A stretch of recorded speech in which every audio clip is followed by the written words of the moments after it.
Desde el Partido Popular Catalán consideramos que esta declaración de soberanía es una declaración de independencia de Cataluña que es ilegal y que es profundamente antidemocrática, y que el Partido Popular Catalán buscará con el Gobierno de España todas las actuaciones legales y políticas posibles para evitar una declaración de independencia que suponga la ruptura y la división de Cataluña del resto de España.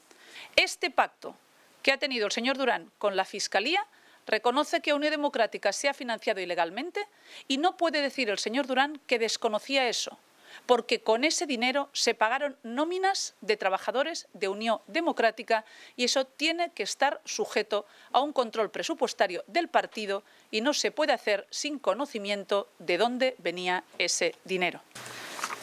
Con respecto al señor Oriol Pujol Ferrusola, yo quiero decirles que veremos cuáles son las actuaciones. Hemos conocido que la propia juez del caso ha solicitado al fiscal que le comunique si existen los indicios suficientes para la imputación del señor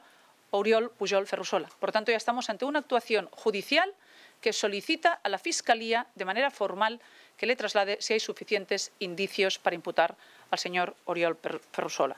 Yo creo que este tema debe llevarse como cualquier otro hasta el final, que nosotros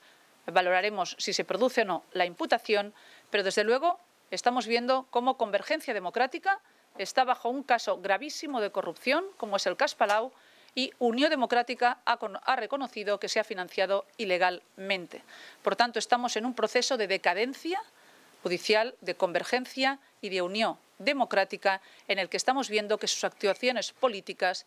son una huida hacia adelante que van a perjudicar la convivencia de los catalanes y que están perjudicando las estructuras democráticas de nuestra propia convivencia.